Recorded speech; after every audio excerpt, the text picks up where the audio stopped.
No coração da Península Ibérica, o passado ressoa através de uma paisagem marcada por montanhas, rios e costas que foram testemunhas da chegada daqueles que, na penumbra da história, moldaram sua identidade. Esses primeiros habitantes, os íberos, celtas e tartésios, emergiram em um cenário antigo, deixando um legado que ainda hoje é objeto de estudo. A identidade e as características dessas civilizações que habitaram essas terras são questões que a arqueologia moderna continua investigando. Imaginemos, por um momento, a Península Ibérica há mais de 2000 anos. Em uma época em que o homem começava a explorar seu entorno, os íberos se estabeleceram no leste e no sul, em um mosaico de tribos que falavam línguas diversas e cultivavam suas próprias tradições. Os íberos, guerreiros e comerciantes, construíram povoados fortificados, cujas estruturas de pedra ainda podem ser intuídas entre a vegetação. Com sua arte em cerâmica, que frequentemente representava figuras humanas e animais, elaboraram um estilo que refletia sua conexão com a natureza e suas crenças. Seus símbolos e sua escrita, um sistema ainda não completamente decifrado, representam uma área de grande interesse para os historiadores. Ao norte, os celtas se aventuraram ao longo da costa atlântica, trazendo consigo uma cultura rica em mitologia e rituais. Durante séculos, seus druidas guiaram a comunidade, utilizando o conhecimento da natureza como uma bússola espiritual. As crenças celtas estavam entrelaçadas com a terra, a água e o céu, criando um tecido de mitos que perdurou no tempo. No entanto, os conhecimentos específicos que esses sábios poderiam ter oferecido à humanidade são um tema de constante especulação. Seus rituais, no entanto, parecem reverberar nas lendas que se contam hoje. À medida que nos aprofundamos mais nesta jornada, encontramos os tartésios, uma civilização que floresceu no sudoeste, com um esplendor que parece se desvanecer na névoa da história. Disse que os tartésios eram grandes navegadores e comerciantes, com um conhecimento avançado de metalurgia e agricultura. Conta-se que sua capital, Tartessos, era um lugar de riquezas e sabedoria, um cruzamento de caminhos onde as culturas se encontravam e se entrelaçavam. O rio Guadalquivir, que uma vez foi testemunha de sua grandeza, guarda os segredos de seu legado, que se desfez deixando apenas indícios de seu esplendor. Nesse contexto, revela-se um aspecto intrigante da interação entre essas civilizações. À medida que seus caminhos se cruzavam, os íberos, celtas e tartésios compartilharam não apenas comércio, mas também conhecimentos, técnicas e mitologias. Eram culturas que, apesar de suas diferenças, se uniram em uma dança de influências que construiria a base do que viria depois. O debate sobre se essa colaboração foi um sinal de unidade ou um prelúdio a conflitos futuros permanece aberto. As primeiras interações com fenícios e gregos trouxeram consigo novos elementos e com eles, o germe de uma mudança. A chegada desses povos do Mediterrâneo não apenas alterou a dinâmica comercial, mas também introduziu novas ideias e estilos de vida. As cidades começaram a florescer, e com elas, a complexidade da sociedade. Os efeitos da influência estrangeira na identidade dos povos ibéricos são um tema de constante análise, centrado em se sua essência se diluiu ou se fortaleceu ao incorporar novas tradições. Ao refletir sobre esses primeiros habitantes, é crucial entender que seu legado não se limita às pedras que deixaram para trás, mas se manifesta nas raízes da cultura espanhola contemporânea. Os mitos, as tradições e as línguas que emergiram dessas civilizações ancestrais, são a base sobre a qual se construiu a identidade de um país que ao longo dos séculos, tem sido um caldeirão de culturas. Cada canto da Península Ibérica guarda um fragmento de sua história, um enigma esperando para ser desvelado. À medida que o sol se oculta atrás do horizonte, deixando-nos com mais perguntas do que respostas, nos preparamos para dar o próximo passo em nossa jornada. A história da Espanha não é apenas a história de seus povos, mas também de sua transformação sob a imponente influência de Roma. O legado que a conquista romana deixaria nesta terra de antigos mistérios é o tema que exploraremos no próximo capítulo, onde nos aprofundaremos na Espanha romana e no novo caminho que traçou na história da península. Você está gostando do vídeo? Deixe seu like e inscreva-se para ver mais conteúdo do canal. A chegada das legiões romanas à Península Ibérica marcou o início de uma profunda mudança, uma conquista cujo impacto ressoaria ao longo dos séculos. Após o período dos primeiros habitantes, os íberos e celtas, surgiu uma nova ordem que transformaria a Hispânia antiga em um vasto território sob o domínio de Roma. Os detalhes dessa metamorfose histórica são um tema de grande interesse. No ano 218 a.C., durante as Guerras Púnicas, os romanos desembarcaram na costa sudeste, convencidos de que a dominação da península era crucial para sua expansão. A resistência das tribos nativas, embora feroz, foi rapidamente superada pela estratégia militar de Roma, que combinava força e diplomacia. Figuras como Públio Cornélio Escipião, um general astuto e calculador, desempenharam um papel fundamental nessas primeiras vitórias, estabelecendo a primeira conexão da Hispânia com o vasto Império Romano. O caminho para a romanização não seria simples. Uma série de batalhas e alianças, como a de Ilipa em 206 a.C., pavimentaram o caminho para um controle mais firme. A romanização, no entanto, não foi apenas uma questão de domínio militar. Foi um processo mais sutil, um entrelaçamento de culturas onde o legado romano começou a fincar suas raízes no solo ibérico. As cidades, antes dispersas e tribais, começaram a florescer sob uma ordem administrativa que trazia consigo uma nova língua, o latim. Este, que eventualmente se tornaria a base das línguas românicas, tornou-se o veículo da cultura, da lei e da vida cotidiana. As razões pelas quais os costumes romanos foram adotados pelos povos ibéricos são complexas e multifatoriais. As infraestruturas que os romanos impuseram foram sem dúvida um componente-chave dessa transformação. A construção de estradas, pontes e aquedutos, como o famoso Aqueduto de Segóvia, não apenas facilitou a mobilidade de tropas e mercadorias, mas também conectou as comunidades, criando um senso de unidade e pertencimento a um império maior. As cidades, adornadas com fóruns, teatros e templos, tornaram-se centros de atividade cultural e social. O significado disso para os antigos habitantes da Hispânia, que de repente se viam imersos em um mundo de espetáculos, debates políticos e cultos a novos deuses, é um tema de constante estudo. A religião, um aspecto fundamental da vida, também passou por uma transformação significativa. A chegada dos deuses romanos como Júpiter e Vênus coexistiu com as divindades locais, dando origem a um sincretismo religioso que refletia a complexidade da romanização. Os cultos mistéricos como o de Mitra ofereciam um senso de pertencimento e comunidade, e a construção de templos como o de Diana em Mérida simbolizava a fusão do antigo com o novo. A quantidade de rituais antigos que se perderam pelo caminho, afogados pela dominação de um novo panteão, é um tema de debate. No entanto, a romanização não foi um processo unilateral. As elites locais, buscando manter seu status, adotaram os costumes romanos, tornando-se intermediárias entre o povo e o império. A figura do decurião, um membro da classe dirigente, tornou-se crucial na administração das novas cidades. Essas elites, muitas vezes em conflito com a autoridade romana, desempenharam um papel fundamental na resistência e adaptação dos povos ibéricos. A questão de se essa adaptação foi uma traição à sua herança ou uma sábia estratégia de sobrevivência permanece em aberto. Com o tempo, a romanização chegou ao seu clímax sob o imperador Augusto, que consolidou a Hispânia como uma província estratégica do império. A paz romana, conhecida como Pax Romana, proporcionou um período de estabilidade e prosperidade que permitiu à economia florescer. As exportações de azeite, vinho e metais preciosos começaram a circular pelo Mediterrâneo, e as cidades ibéricas se tornaram pontos de encontro de comércio e cultura. No entanto, essa aparente paz escondia tensões subjacentes, um descontentamento que eventualmente levaria à revolta. À medida que o século III d.C. avançava, a Hispânia enfrentou novos desafios. As invasões de povos germânicos e a crise do Império Romano começaram a fazer mela na estabilidade que tanto custou a conquistar. Nesse contexto de incerteza, o legado da romanização tornou-se um baluarte de resistência cultural.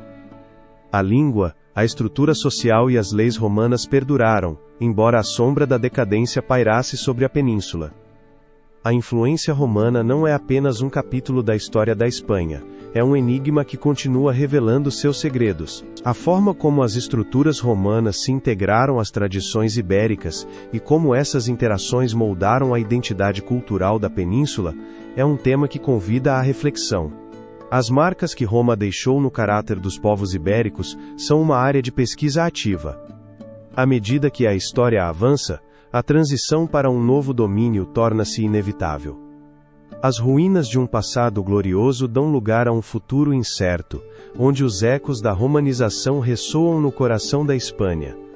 Assim, enquanto o império vacila em seu ocaso, os visigodos emergem à distância, prontos para estabelecer um novo reino e continuar a saga desta terra. Os segredos que aguardavam nas sombras dessa transição enquanto o velho mundo desmoronava e um novo tomava forma, são um tema de grande interesse. Essa transformação não pararia. À medida que o eco da romanização se dissipava, as sombras de um novo poder começavam a surgir no horizonte da Espanha. A chegada dos visigodos, um povo germânico que havia encontrado na península um novo lar, marcaria um ponto de inflexão na história da região. As motivações que levaram esses guerreiros a cruzar as fronteiras de um império em decadência são um tema de constante análise. No século V, o vasto território do Império Romano começava a desmoronar sob o peso de suas próprias contradições. As lutas internas, a corrupção e a pressão das invasões bárbaras levaram à fragmentação de seu domínio. Nesse contexto, os visigodos, inicialmente aliados e depois inimigos de Roma, começaram sua travessia em direção à Península Ibérica, buscando estabelecer um reino que lhes concedesse autonomia e um lugar no mapa da história. À medida que os visigodos se estabeleciam, o antigo esplendor da Espanha encontrava-se na corda bamba. As cidades romanas, outrora movimentadas e repletas de vida, começavam a desmoronar. A transição de província romana para reino visigodo não foi um processo imediato nem simples. Tratava-se de um enigma cheio de tensões culturais e conflitos de poder. A questão de se um povo guerreiro com costumes e tradições tão distintas dos romanos poderia coesionar um território tão diverso é um tema de grande interesse. O primeiro grande rei visigodo, Teodorico I, foi crucial nesse processo. Sua liderança e ambição lhe permitiram unificar seu povo e expandir seu domínio por grande parte da Espanha. Sob seu reinado foram estabelecidas as bases para uma nova ordem social e política. No entanto, Teodorico não apenas enfrentou os desafios internos, mas também a necessidade de negociar com os remanescentes da administração romana. A possibilidade de que um reino visigodo coexistisse com as estruturas romanas que ainda perduravam na península é um tema de constante debate. As respostas a essas perguntas encontram-se na complexidade da identidade visigoda. À medida que se consolidavam como um novo poder, começaram a adotar muitos aspectos da cultura romana, transformando seu próprio legado em um tapete de influências. Entre as ruínas dos templos romanos e as ruas das cidades, os visigodos estabeleceram seu próprio sistema legal e político, unindo assim um passado romano a um futuro germânico. Os sacrifícios que tiveram que fazer para alcançar essa fusão são um tema de constante análise. A literatura e o direito visigodo, representados no famoso Código de Eurico, revelam um esforço consciente para criar um sistema que pudesse sustentar a nova ordem. Este código, que buscava proteger tanto a nobreza visigoda quanto a população romanizada, é um claro símbolo da transição e do legado que os visigodos desejavam deixar. No entanto, a implementação dessas leis não esteve isenta de conflitos. As tensões entre as elites visigodas e os habitantes romanos frequentemente desencadearam revoltas e descontentamento. Com o passar do tempo, o reino visigodo se expandiu e se consolidou, mas não sem enfrentar novos desafios. A invasão de outros povos germânicos, como os vândalos e os suevos, testou a força e a coesão do nascente reino. Em um contexto de crescente instabilidade, os visigodos tiveram que demonstrar seu valor não apenas no campo de batalha, mas também na gestão de um território diverso e na integração de diferentes culturas. A consolidação do reino visigodo na Espanha também significou um período de grandes transformações sociais. As relações entre os visigodos e a população autóctone começaram a evoluir. Enquanto alguns visigodos mantinham uma atitude de superioridade em relação aos romanos, outros se integravam à vida local, adotando costumes, religião e língua. Essa dualidade cultural é um testemunho da complexidade da identidade hispânica que começava a se formar. A questão de se essa integração foi suficiente para evitar futuras fraturas na sociedade permanece em aberto. No entanto, a história do reino visigodo não se deteria em seu auge. A chegada dos muçulmanos no século VIII marcaria o ocaso desse período. As lutas internas, as disputas dinásticas e a incapacidade de unificar suas forças em tempos de crise levariam à queda de um reino que havia conseguido por um tempo tornar-se um baluarte de uma nova ordem na Espanha. A sombra do que um dia foi o reino visigodo se alongaria sobre a península, deixando um legado que seria lembrado e reinterpretado ao longo dos séculos. Assim, enquanto as luzes do reino visigodo começavam a se apagar no horizonte, uma nova era se aproximava. A Península Ibérica, mais uma vez, se preparava para uma mudança radical, desta vez, sob a influência de uma civilização que traria consigo um novo conjunto de crenças e práticas. Com a chegada dos muçulmanos, o mistério da península se aprofundaria ainda mais, abrindo um capítulo de esplendor cultural e científico, a Era de Al-Ándalus. Os segredos e maravilhas que aguardavam nas terras que em breve seriam conquistadas são um tema de grande interesse. Essa crise não tardaria a dar passo a um novo capítulo na história da Península Ibérica. No ano de 711, um acontecimento transformador marcou o início de uma era insuspeitada, a chegada dos muçulmanos. Um pequeno exército de invasores, liderado por Tariq Ben Ziyad, cruzou o Estreito de Gibraltar, e em seu avanço, desencadearia uma série de mudanças que dariam origem ao enigmático Al-Ándalus, um território que se tornaria um farol de cultura e conhecimento na Idade Média. As primeiras batalhas foram rápidas e decisivas. Na Batalha de Guadalete, o rei visigodo Rodrigo foi derrotado, um eco da queda de um reino que havia sido considerado um pilar da civilização na península. A questão de como um exército relativamente pequeno pôde conquistar e estabelecer-se em uma terra tão vasta, se deve à fraqueza interna do reino visigodo, dividido por lutas de poder e conflitos entre facções. Os muçulmanos não apenas encontraram um terreno fértil para a conquista, também encontraram aliados entre aqueles que desejavam se libertar da opressão visigoda.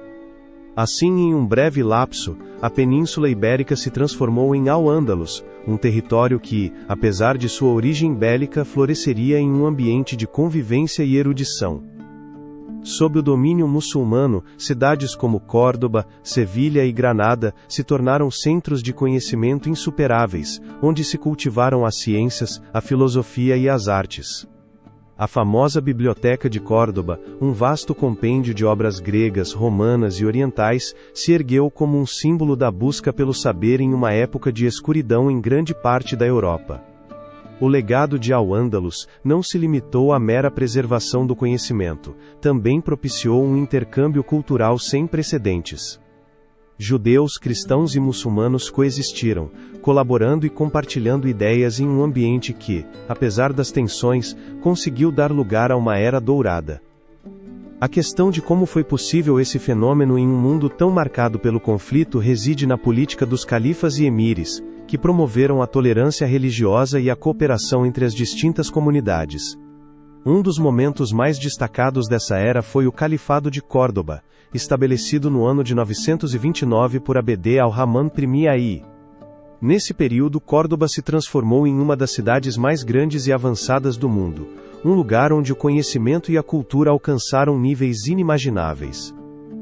A arquitetura, com a famosa mesquita catedral como estandarte, é testemunho de um estilo que funde o islâmico e o cristão, um eco da diversidade que caracterizou Al-Ándalus. No entanto, após o auge da civilização andaluzi, começaram a surgir sombras que prenunciavam o ocaso desse esplendor. As lutas internas, os confrontos entre diferentes dinastias e o descontentamento social começaram a minar os fundamentos dessa sociedade multicultural. A chegada dos almorávidas e posteriormente dos almohades com suas visões mais ortodoxas do Islã, alterou o delicado equilíbrio que havia permitido a convivência e o florescimento cultural. A questão de se a intolerância poderia ter sido a semente da destruição de um legado tão brilhante é um tema de constante análise. À medida que o século XII avançava, a reconquista, um processo que havia começado de maneira quase imperceptível, ganhava força. Os reinos cristãos do norte, encorajados pelas divisões internas do Al-Ândalus, começaram a recuperar terreno. A Batalha de Las Navas de Tolosa em 1212 representou um ponto de inflexão, marcando o início de um lento mas inexorável declínio da presença muçulmana na península. Apesar das adversidades, Al-Ândalus deixou um legado indelével. Sua influência se estendeu além das fronteiras da península, afetando o desenvolvimento da Europa como um todo.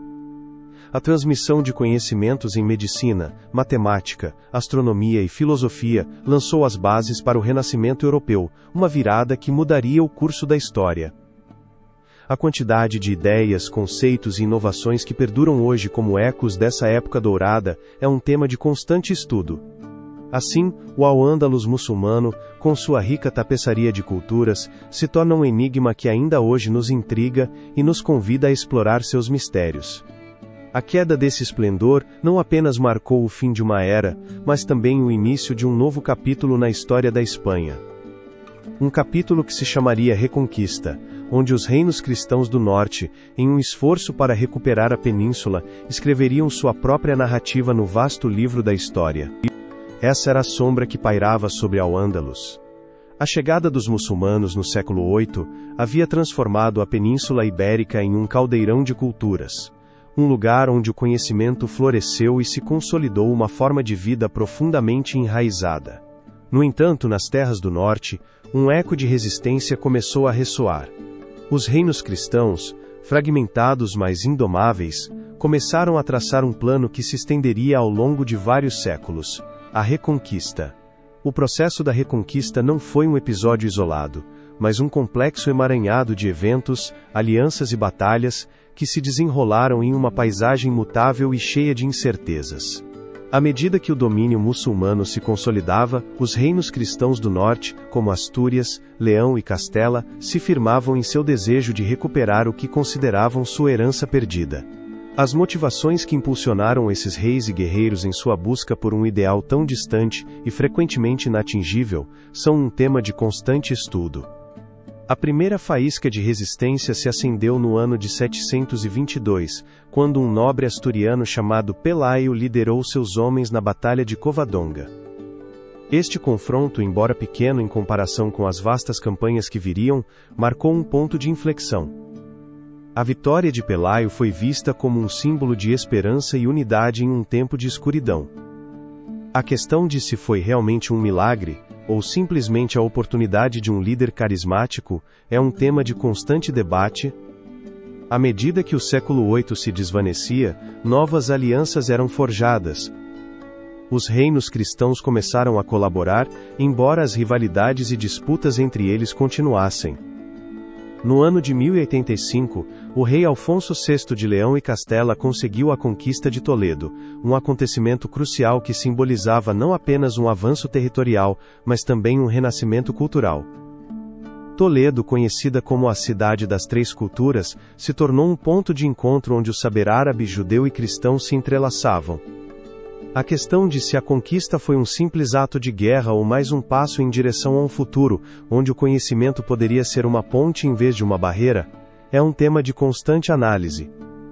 No entanto, a Reconquista não foi um caminho linear.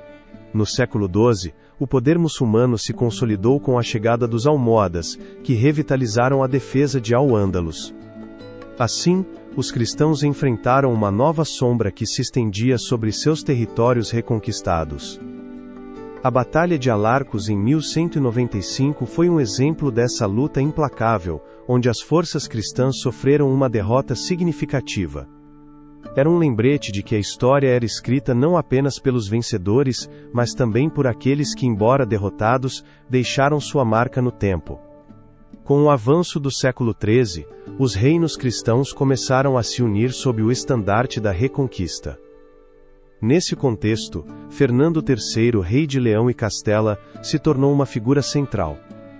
Sua campanha para recuperar Sevilha em 1248 não apenas representou um triunfo militar, mas também uma mudança na dinâmica de poder.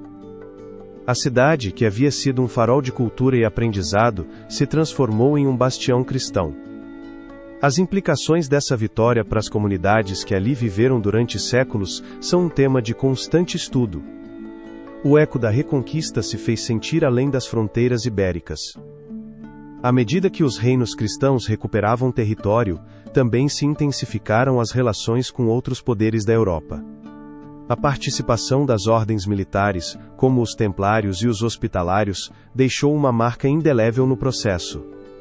Essas organizações, motivadas tanto por ideais espirituais quanto por interesses econômicos, se tornaram atores-chave na luta pela península. A questão de se sua ambição pode ter ofuscado em algumas ocasiões, o verdadeiro espírito da Reconquista é um tema de debate. O avanço dos reinos cristãos continuou inexoravelmente, levando-os à conquista de Granada em 1492, o último bastião muçulmano na Península Ibérica. Sob a liderança dos reis católicos Isabel e Fernando, a Reconquista culminou em um ato que ressoaria por gerações. No entanto, o fim da Reconquista também marcou o início de uma nova era de tensões, já que a unificação da Espanha sob um único reino trouxe consigo a necessidade de estabelecer uma identidade nacional. O legado dessa busca por unidade em um país tão diverso é um tema de constante análise.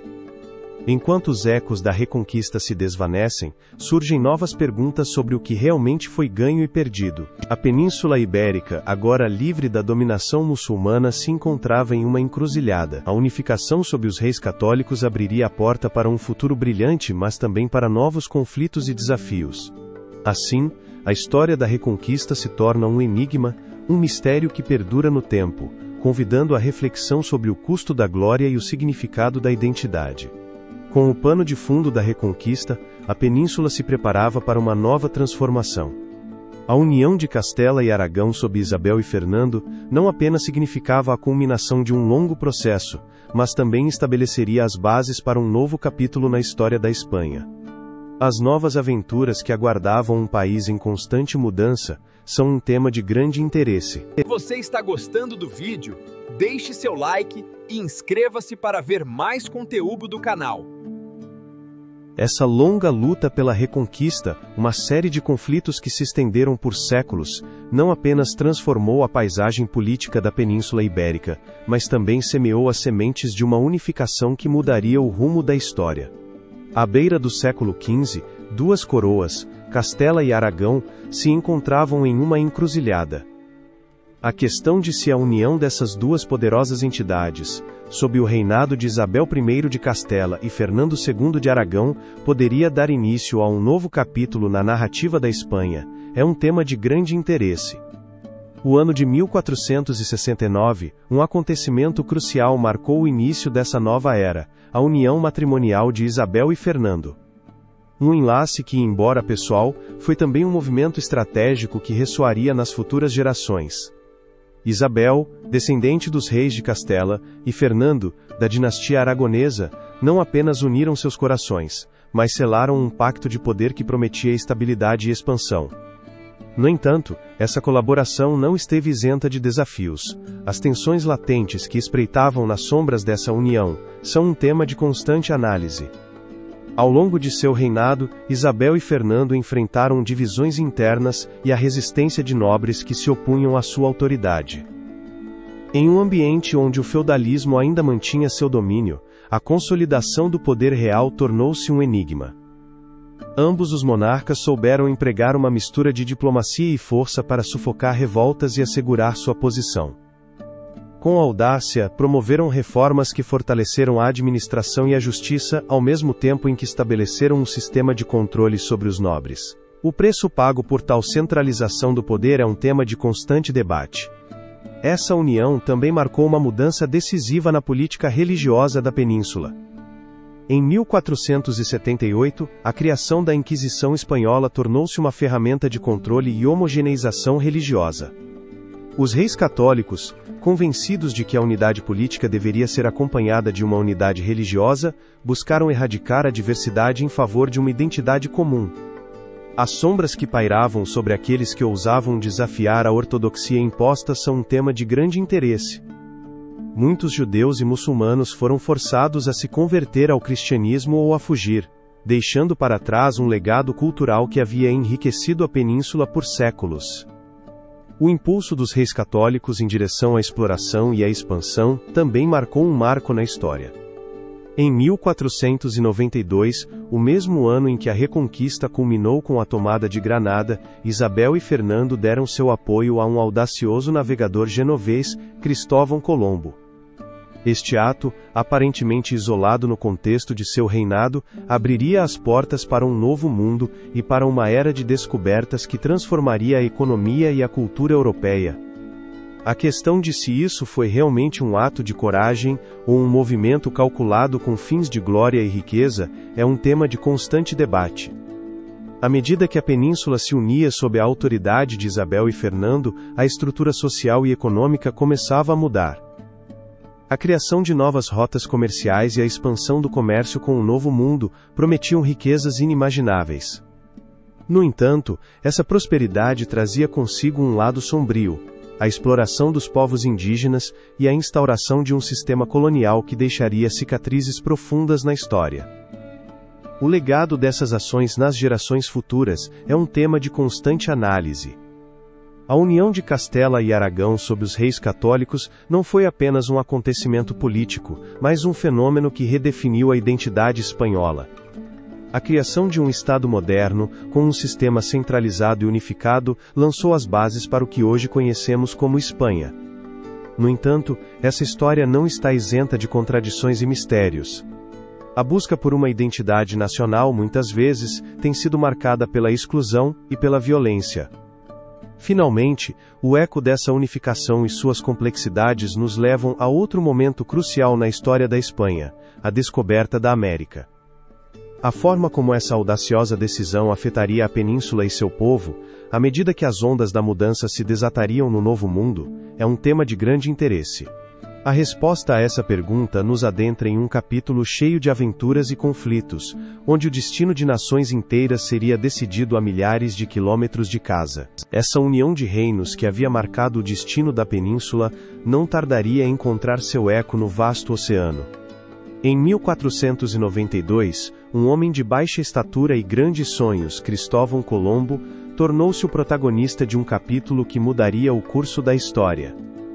As motivações que impulsionaram este navegador genovês a desafiar os limites conhecidos e embarcar em uma viagem rumo ao desconhecido são um tema de constante debate.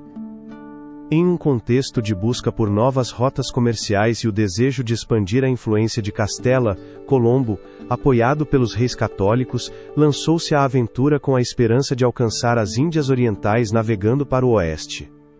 Este ato, aparentemente audacioso, era mais do que uma simples viagem.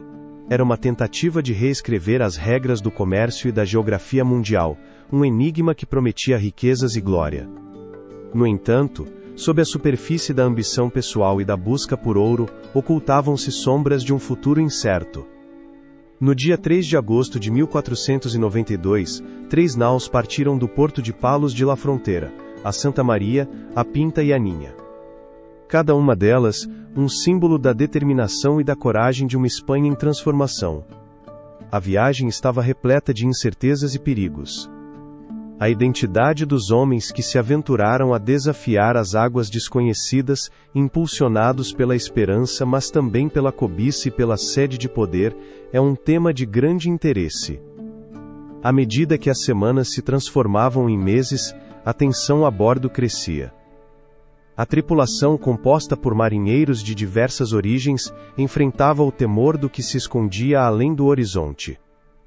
A questão de se esta travessia seria um caminho para a glória ou uma condenação final, é um tema de constante debate.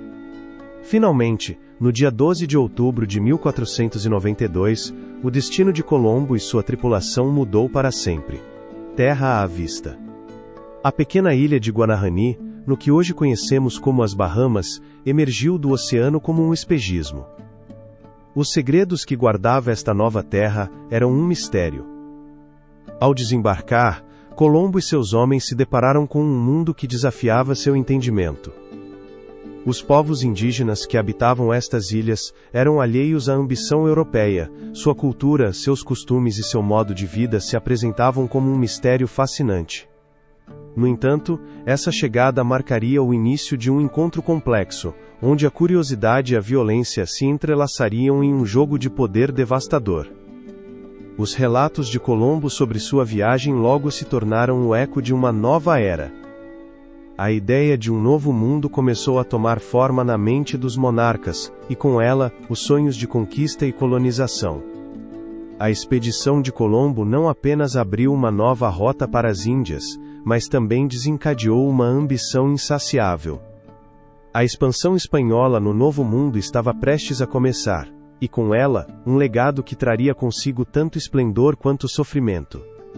Essa ambição se concretizaria na figura de Hernán Cortés, que alguns anos depois, em 1519, desencadearia sua própria odisseia no México. Cortés, assim como Colombo, representava o desejo de conquistar, mas também o dilema moral de uma época que se debatia entre a glória e a destruição. As terras recém-descobertas não eram apenas um território vazio, mas um lar cheio de vida, cultura e sabedoria que em breve seria testemunha da chegada de uma sombra que mudaria tudo. A história do descobrimento da América é, portanto, um compêndio de luzes e sombras. Uma viagem que, embora impulsionada pela curiosidade e pela busca de riquezas, revelaria um dos capítulos mais sombrios da história humana: a colonização. A questão de como um ato de descoberta pôde carregar consigo o peso da devastação é um tema de constante análise. A ambição de poucos se tornaria a tragédia de muitos. À medida que o Império Espanhol se expandia, o eco daquela primeira travessia ressoaria em cada canto do continente. As terras conquistadas passaram a fazer parte de um vasto império, onde a cultura, a religião e o poder se entrelaçaram em uma dança de dominação e resistência.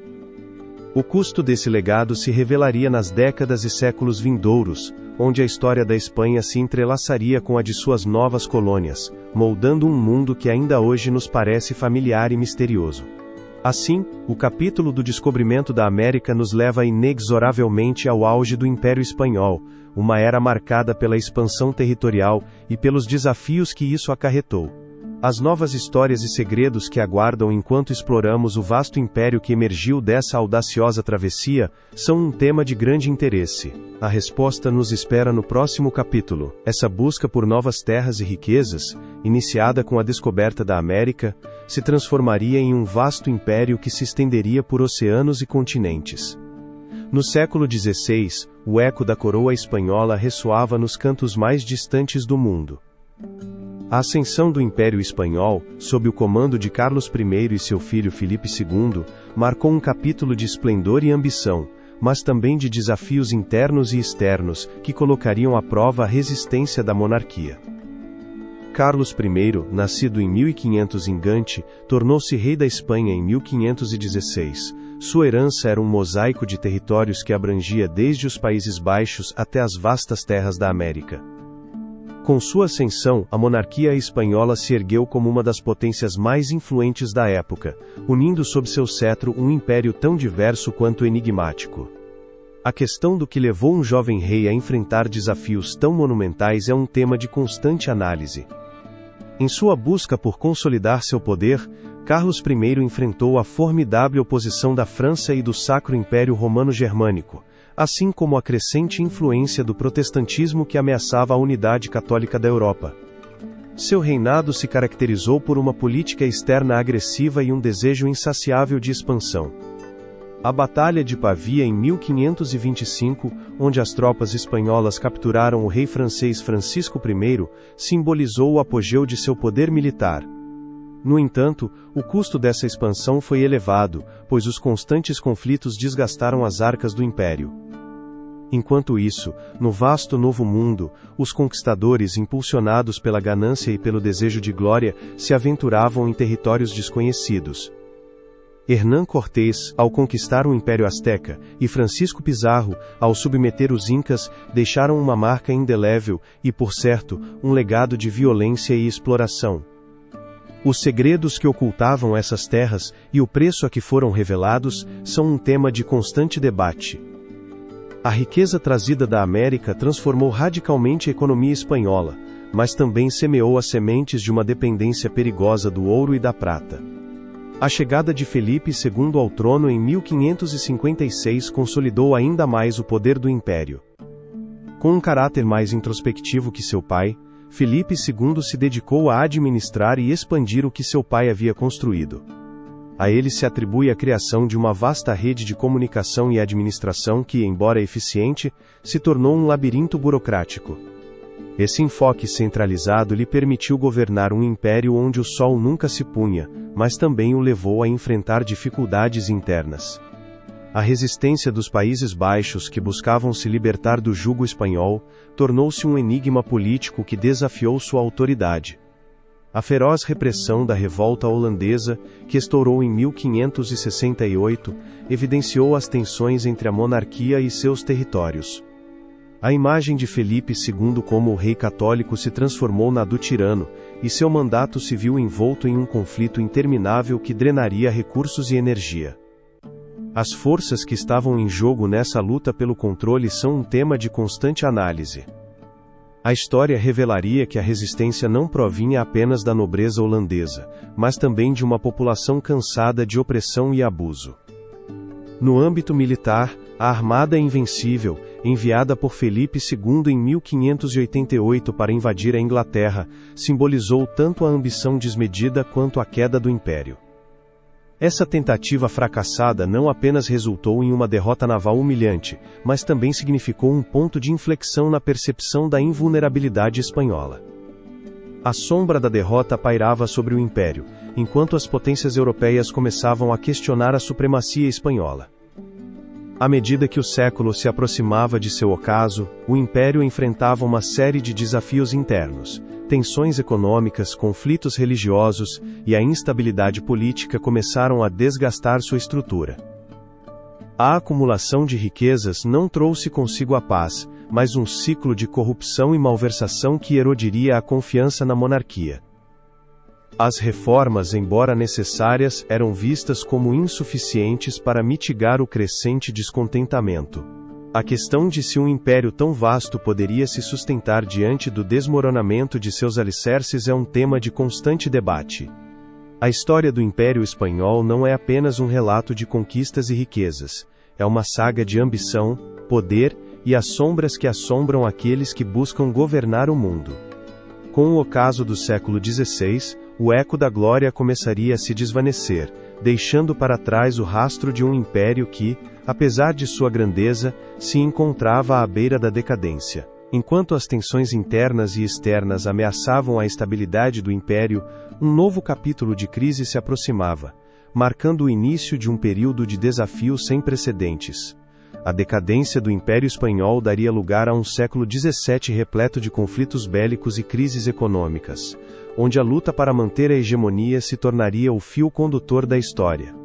Os mistérios que aguardavam na névoa do tempo e o legado que deixaria um império em declínio são um tema de grande interesse. Era a calma que precedia a tempestade, um eco ominoso que ressoava nos corredores do poder. No final do século XVI, a Espanha, um colosso que havia abraçado o mundo em seu vasto império, começava a sentir os primeiros estragos de sua própria grandeza. A era de esplendor, marcada pelos triunfos dos reis católicos e pela conquista de vastos territórios no Novo Mundo, se desvanecia como a névoa ao amanhecer. As sombras da decadência começavam a pairar sobre um reino que, até então, parecia invulnerável. O século XVII se ergueu como um enigma para a história espanhola, um tempo de conflitos bélicos que desgastaram os cofres do Estado. As guerras, como o conflito dos Países Baixos e a Guerra dos 30 Anos, não apenas drenaram recursos, mas também revelaram as fraquezas de uma monarquia, a de Felipe IV, que tentava manter seu status hegemônico na Europa. As motivações que impulsionaram esses monarcas a estender sua influência, mesmo quando o custo era cada vez mais alto, residem em uma ambição insaciável, na crença de que o poder era um legado que deveria ser preservado a todo custo. Enquanto isso, a economia espanhola caía em um abismo, um eco da crise que se arrastava silenciosamente entre as classes sociais. As finanças do reino, outrora repletas de ouro e prata trazidos do Novo Mundo, se tornavam cinzas.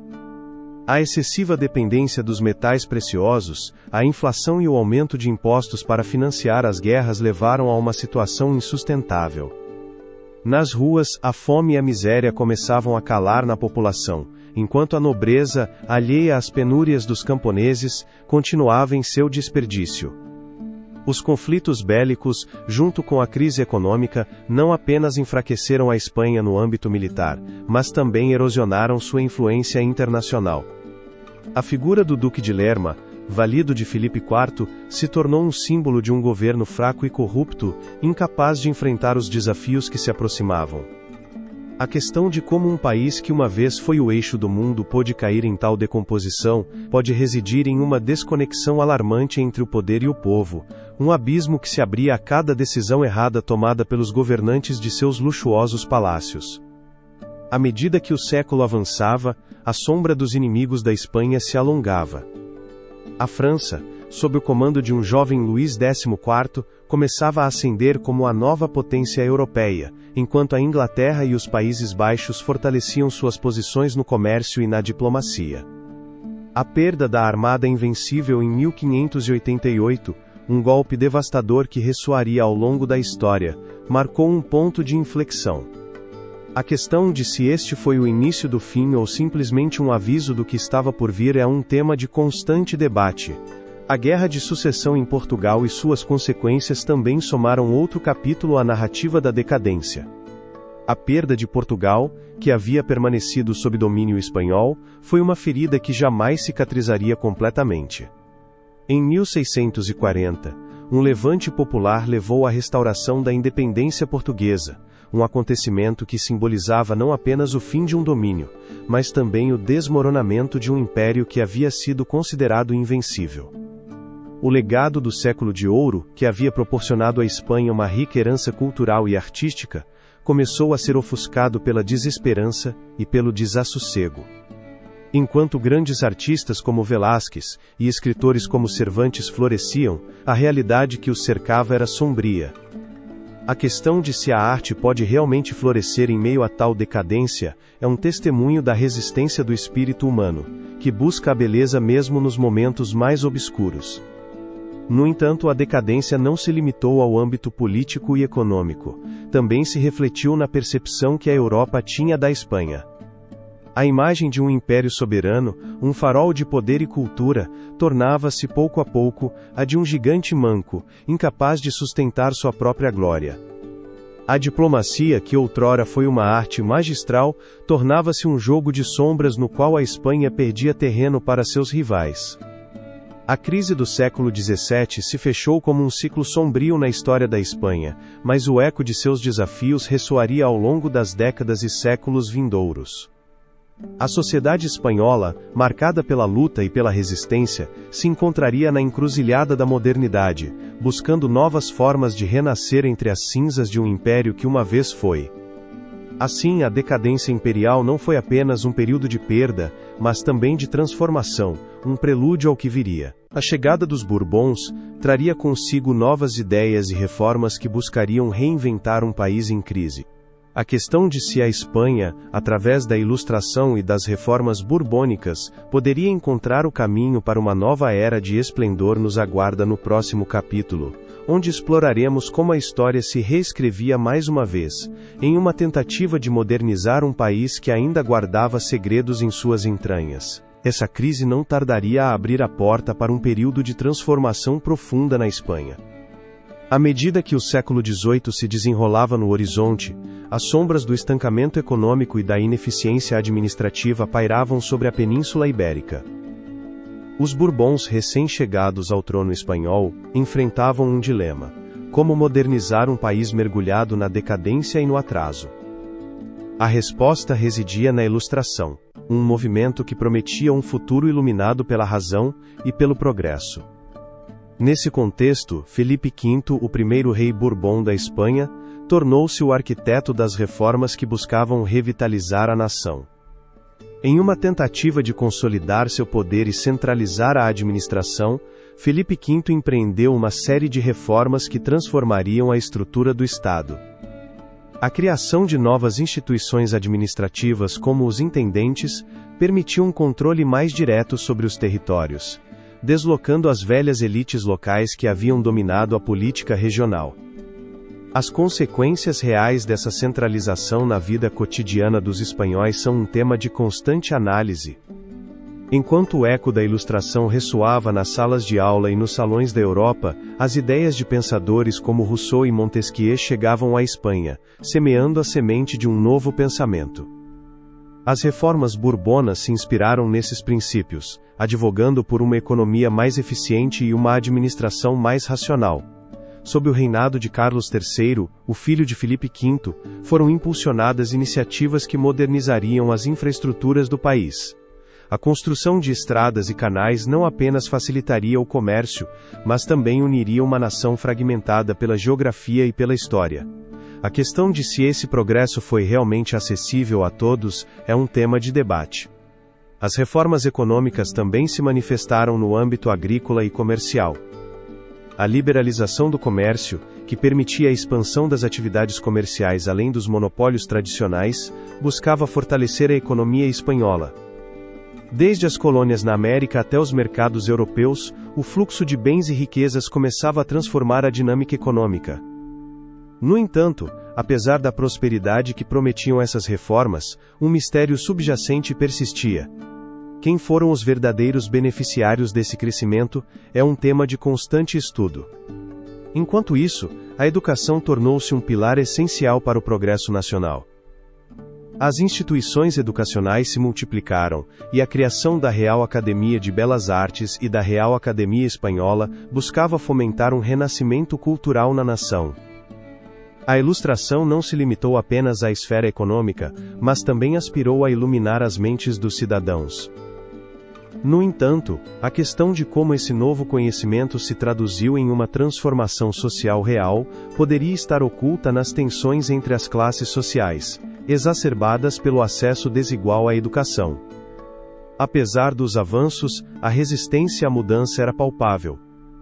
Os velhos costumes e privilégios se agarravam com força, e muitos setores da sociedade temiam que as reformas bourbonas minassem seus direitos e tradições. As revoltas e a oposição se gestavam nas sombras, alimentadas pelo descontentamento daqueles que sentiam que o progresso não era mais do que uma ilusão. As consequências da explosão dessas tensões são um tema de constante análise.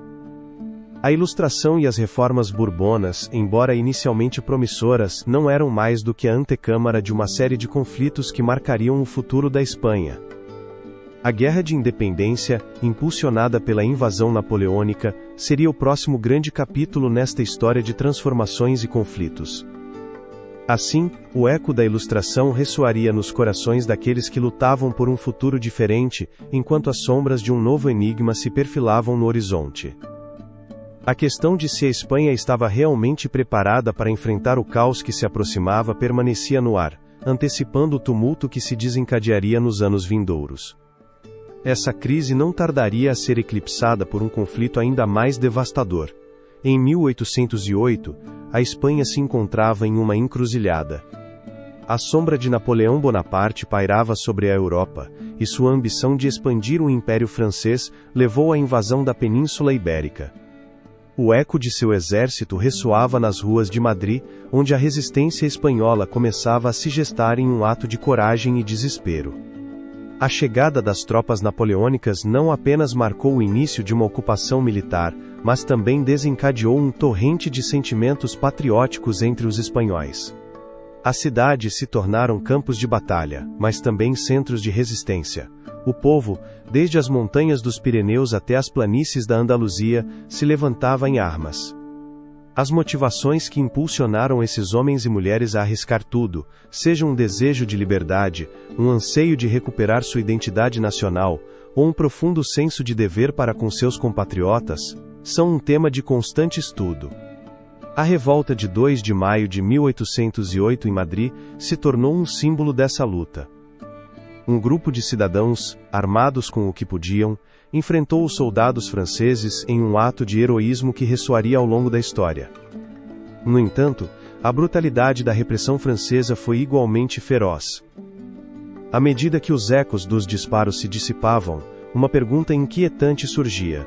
A questão de se a resistência poderia realmente triunfar diante de um inimigo tão formidável é um tema de debate. As guerras de independência logo se espalharam por toda a península. A guerra se tornou um fenômeno de guerrilhas, onde os combatentes se moviam na penumbra, atacando e desaparecendo, desafiando um exército que não conseguia controlar o vasto território espanhol. Nesse cenário caótico, alianças inesperadas foram forjadas e novas identidades foram criadas, enquanto as forças patrióticas começavam a se organizar. A figura do guerrilheiro se ergueu como um herói popular, uma representação do espírito indomável do povo espanhol. No entanto, a luta não se limitou apenas às batalhas no campo. Nas sombras, intelectuais e políticos começaram a discutir o futuro de uma Espanha liberada do jugo francês. Nesse contexto, a busca por uma nova forma de governo se tornou um tema central. Em 1812, a Constituição de Cádiz emergiu como um farol de esperança. Este documento, que promulgava princípios de soberania nacional, divisão de poderes e direitos individuais, foi gestado em meio ao clamor de um povo que ansiava por autogoverno. A questão de se esta Constituição representava realmente a vontade do povo, ou se era o eco das ideias de uma elite ilustrada que sonhava com um futuro diferente, é um tema de constante análise. A aprovação da Constituição de Cádiz foi um ato de desafio diante da opressão, no entanto, seus efeitos foram efêmeros. A guerra continuou, e embora a resistência espanhola se mantivesse firme, o conflito se tornava cada vez mais complexo, com a intervenção de potências estrangeiras e divisões internas. O período da Guerra de Independência não apenas deixou um legado de heroísmo e sacrifício, mas também um legado de divisões que marcariam o futuro da Espanha. À medida que as tropas napoleônicas começavam a se retirar, e a guerra se aproximava do fim em 1814, uma nova pergunta surgia no horizonte. O tipo de nação que surgiria das cinzas da guerra era incerto. A luta pela independência havia desencadeado não apenas um desejo de liberdade, mas também uma busca por identidade que ressoaria nas gerações futuras. A sombra da guerra deixara cicatrizes profundas, mas também acendera o fogo da modernidade e da mudança. Assim, a Guerra de Independência se tornou um ponto de inflexão na história da Espanha, um período que não apenas transformou a paisagem política, mas também semeou as sementes dos conflitos futuros. Com a retirada das tropas napoleônicas e o retorno de Fernando VII, a nova ordem que se estabeleceria seria objeto de disputas e lutas internas. Enquanto a península se preparava para enfrentar os desafios do século XIX, a pergunta que pairava no ar era se a Espanha do futuro poderia reconciliar suas múltiplas identidades e aspirações. Essa incerteza nos leva à próxima etapa de nossa história, onde a luta pelo poder daria lugar às guerras carlistas, um conflito que enfrentaria diferentes facções em uma batalha pela essência mesma da nação. Essa crise não tardaria a se manifestar em um conflito interno que marcaria o destino da Espanha no século XIX. As guerras carlistas, uma série de confrontos que abalariam a nação, surgiriam da profunda divisão que se gestava entre liberais e carlistas. No coração dessa contenda, estava o controle da coroa espanhola, um símbolo poderoso que não apenas implicava um trono, mas também a direção e o futuro do país. O primeiro eco dessas lutas foi ouvido após a morte de Fernando VII em 1833. Seu falecimento deixou um vazio que rapidamente se transformou em um campo de batalha ideológico e militar. Os liberais, que defendiam um governo constitucional e a modernização do país, enfrentaram os carlistas, que defendiam o absolutismo e a tradição monárquica, apoiando a causa do infante Dom Carlos, irmão do rei falecido. A sombra da guerra pairava sobre as terras da Espanha, e com ela, o dilema da identidade nacional. As motivações que impulsionaram os carlistas a se levantarem em armas residiam em sua visão de defesa dos valores tradicionais, do catolicismo e de um modo de vida que sentiam ameaçado pelas ideias liberais. Tratava-se de um choque não apenas de interesses políticos, mas de visões de mundo que ressoavam no coração de cada camponês e nobre. Era o eco de uma Espanha rural que se recusava a ser arrastada para a modernidade, uma Espanha que ansiava por um passado glorioso. A Primeira Guerra Carlista estourou entre 1833 e 1839, e as batalhas foram travadas no norte da península, em regiões como o País Basco e a Catalunha. A estratégia dos carlistas, baseada em guerrilhas e um profundo conhecimento do terreno, lhes permitiu infligir derrotas significativas a um exército liberal, que no início se mostrava desorganizado e pouco preparado. No entanto, o governo liberal, liderado por generais como Baldomero Espartero, logo começou a se reorganizar e a aproveitar o apoio das potências europeias, que viam na vitória liberal uma oportunidade para frear o absolutismo no continente. Os confrontos foram brutais e sangrentos, e as histórias de heroísmo e sacrifício se entrelaçavam com relatos de atrocidades e traições. As cidades e vilarejos se tornaram cenários de um drama humano desgarrador, onde a lealdade à causa era paga com a vida. O legado que essas guerras deixaram na memória coletiva da Espanha é um tema de constante análise. Muitas famílias se dividiram entre leais à coroa e defensores da liberdade, criando cicatrizes que perdurariam por gerações. A contenda terminou em 1839 com a assinatura do Convênio de Vergara, que concedeu certa anistia aos carlistas, mas as tensões não se dissiparam. O eco da discórdia ressoaria novamente no país. A promessa de estabilidade que os liberais trouxeram foi ofuscada pela instabilidade política e social. Nesse contexto, a figura de Dom Carlos se tornaria um símbolo de resistência, e não demoraria muito para que a sombra de uma nova guerra se erguesse no horizonte. A Segunda Guerra Carlista estourou em 1846, e se estendeu até 1849, novamente centrada nos mesmos territórios que haviam sido cenário da primeira. Desta vez, a luta não se deu apenas no campo de batalha, mas também no âmbito político, onde os carlistas tentaram aproveitar o descontentamento popular em relação ao governo liberal. A divisão entre os defensores da tradição e os promotores do progresso tornava-se cada vez mais palpável, e a luta pela alma da Espanha continuava. Com o tempo, a figura da rainha Isabel II se tornou um ponto de controvérsia, e os carlistas, sob a liderança de Carlos Maria Isidro, continuaram sua luta. As tensões se agudizavam, e a guerra se transformou em um conflito de desgaste que deixou profundas marcas na sociedade espanhola. As lições dessas guerras eram claras. A Espanha não era um território monolítico, mas um mosaico de identidades e aspirações em constante conflito. A questão de se haveria algum dia um acordo duradouro entre esses dois mundos é um tema de constante debate. A terceira e última das guerras carlistas estourou em 1872, mais uma vez com o mesmo pano de fundo de rivalidades dinásticas e políticas. No entanto, o curso da história havia mudado. A chegada de novas ideologias como o republicanismo e o socialismo começava a desafiar as velhas estruturas de poder. À medida que os carlistas enfrentavam um inimigo renovado, a pergunta persistente continuava sendo se a Espanha poderia encontrar a paz em meio à guerra civil e à luta pela identidade. As guerras carlistas não foram apenas um confronto pelo trono, mas um espelho das contradições que definiam a nação. A sombra desses conflitos ressoaria no futuro, lançando as bases para uma transformação que culminaria na restauração borbônica.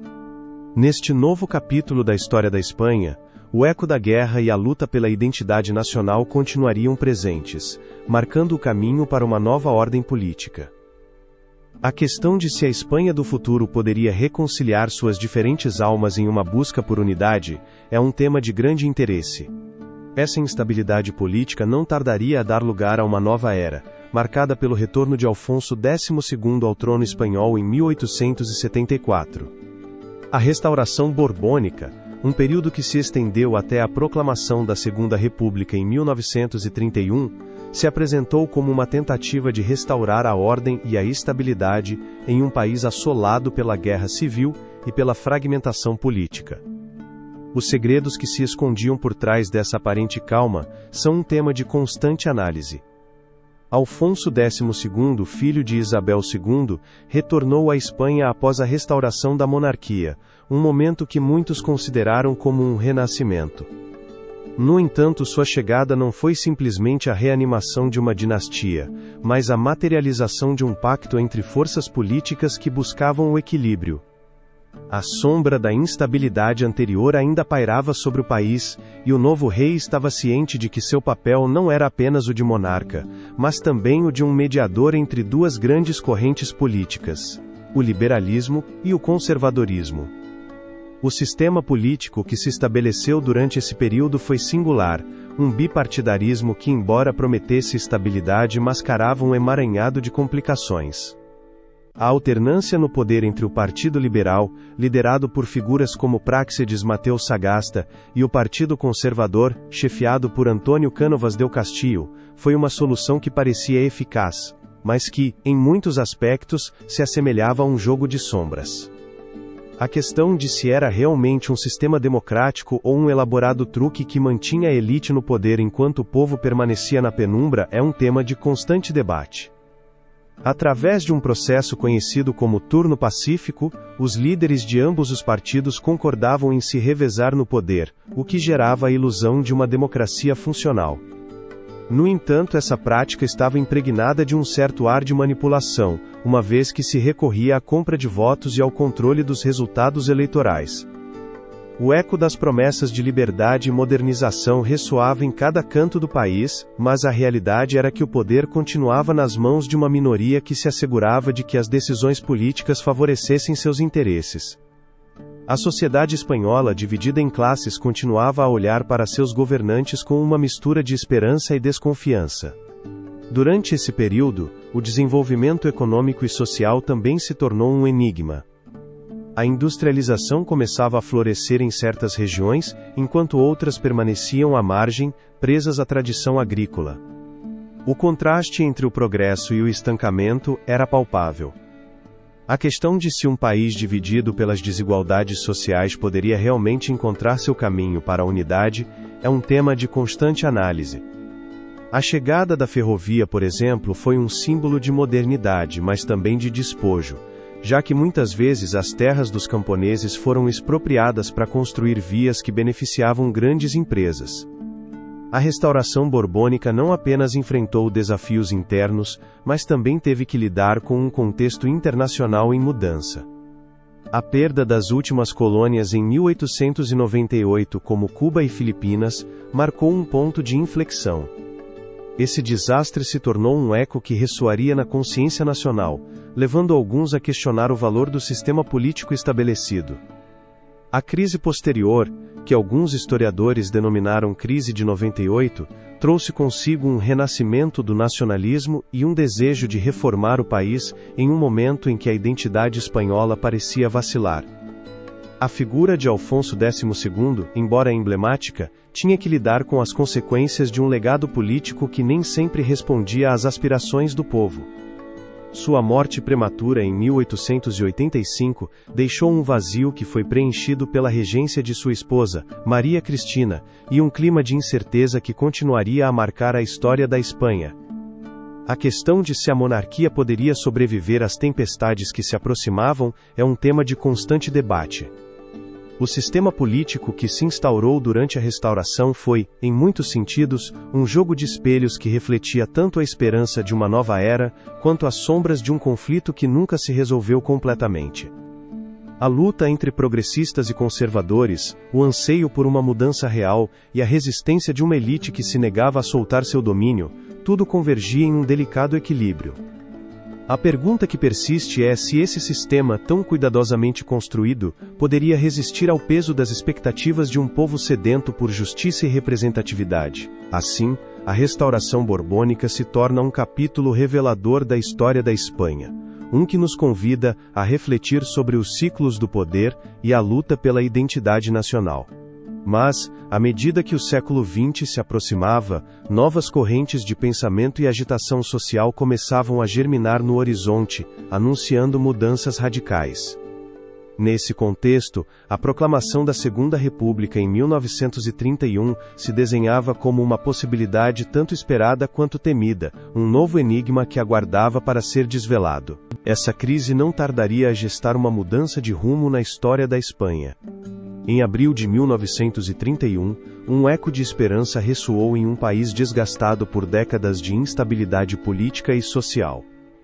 A proclamação da Segunda República marcou um novo amanhecer, uma promessa de transformação que buscava romper com as correntes do passado monárquico e estabelecer uma sociedade mais justa e equitativa. Os segredos que realmente escondia este ambicioso projeto republicano são um tema de constante análise. A chegada da Segunda República foi o resultado de um longo processo de fermentação social e política, no qual as forças progressistas se uniram após a desesperança semeada pela restauração borbônica. A monarquia, liderada por Afonso XIII, havia perdido sua legitimidade aos olhos de um povo cansado da corrupção e do clientelismo.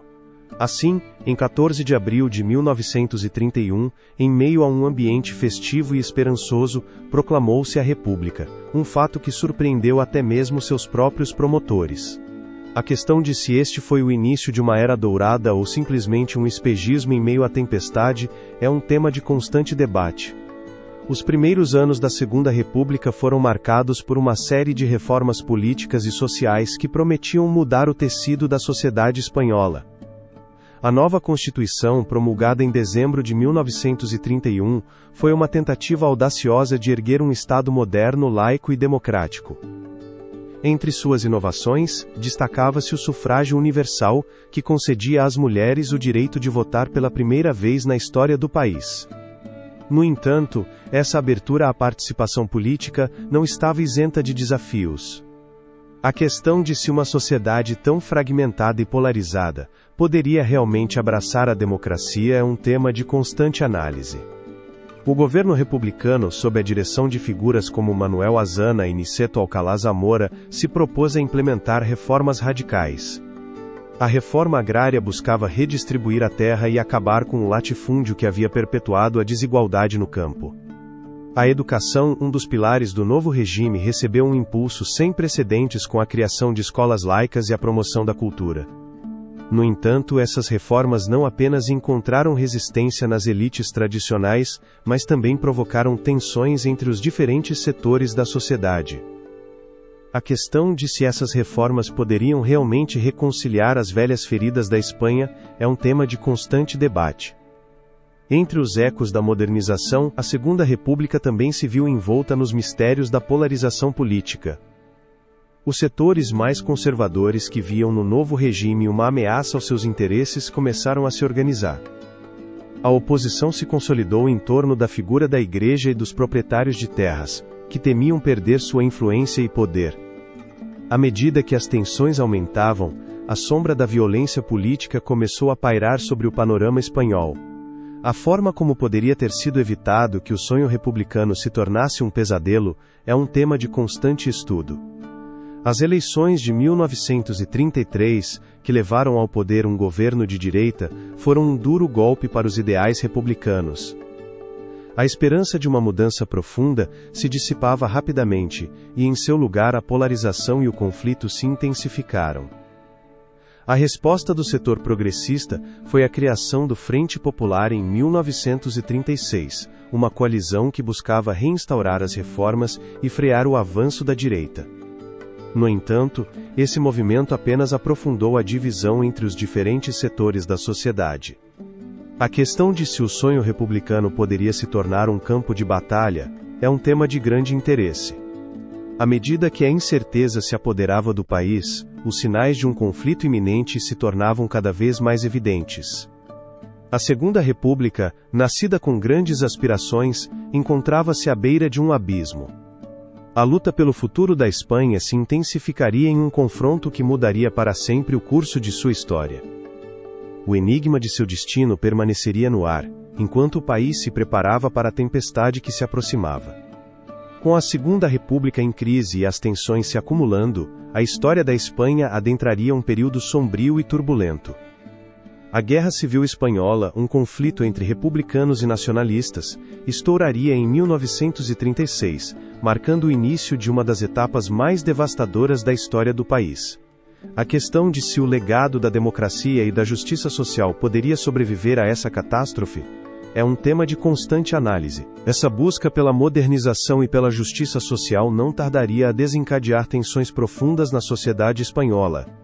Entre 1936 e 1939, o eco das esperanças republicanas seria sufocado pelo rugido do conflito armado que dividiria o país em dois lados irreconciliáveis: os republicanos, defensores de um sistema democrático e social, e os nacionalistas, liderados pelo ambicioso general Francisco Franco. A Guerra Civil Espanhola se ergueria como um enigma sombrio na história. Um cataclismo que transformaria o destino da nação e deixaria cicatrizes indeléveis em sua memória coletiva.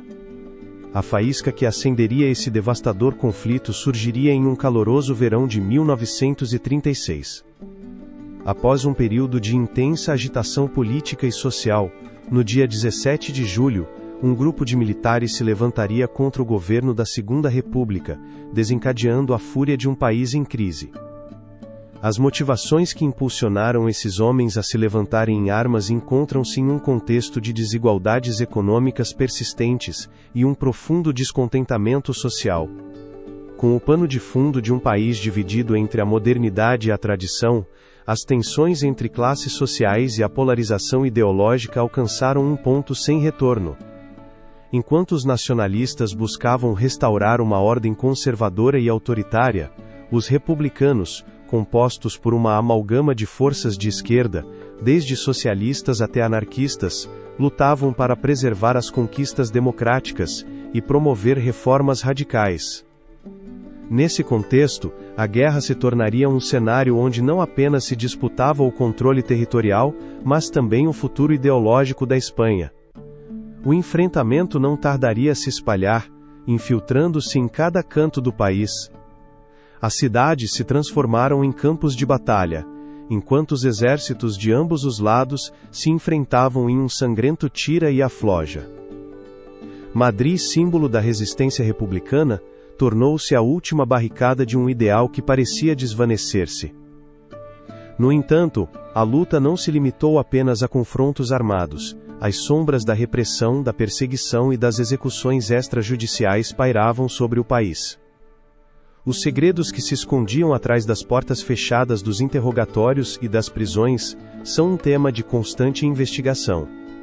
A intervenção internacional também desempenharia um papel crucial nesse trágico episódio. A Alemanha nazista e a Itália fascista, impulsionadas pelo desejo de expandir sua influência, forneceriam apoio militar ao lado nacionalista, enquanto a União Soviética tentaria ajudar os republicanos, embora com uma abordagem que muitas vezes desencadeava mais divisões internas. Assim, o que começou como um conflito nacional se tornaria um microcosmo das lutas ideológicas que marcariam o século XX. A questão de se a intervenção estrangeira realmente ajudou os ideais republicanos ou se foi sua maior condenação é um tema de constante debate. À medida que a guerra avançava, as atrocidades cometidas em ambos os lados se acumulavam, um lembrete arrepiante da brutalidade do conflito. A propaganda se transformava em uma arma afiada, manipulando a percepção pública e alimentando o ódio entre os cidadãos.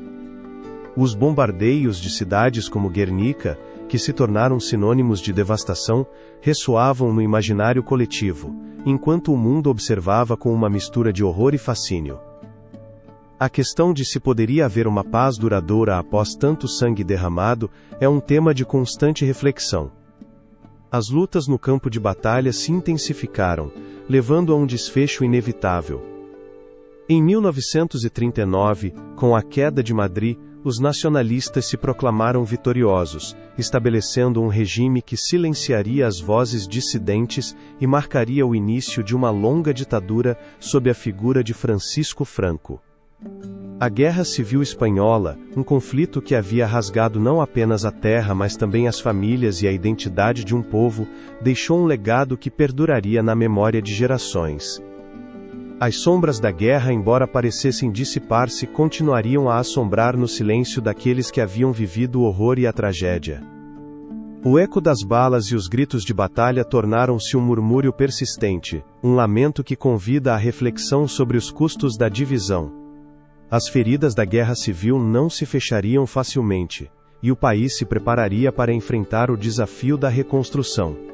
No entanto, O caminho para a reconciliação seria longo e tortuoso, marcado pela repressão e pelo medo. Nesse contexto, surgia uma nova pergunta. A forma como a Espanha poderia se reconstruir após uma ferida tão profunda é um tema de grande interesse. A resposta se desenharia nos anos vindouros, quando o país se veria obrigado a lidar com seu passado e buscar um futuro em um mundo que havia mudado irrevogavelmente. Assim, a sombra da guerra civil se dissiparia lentamente, dando lugar a um regime autoritário que reinaria com um punho de ferro, um prelúdio sombrio que nos leva à próxima etapa da história espanhola, a ditadura de Franco, cujo impacto se sentiria muito além dos limites do conflito.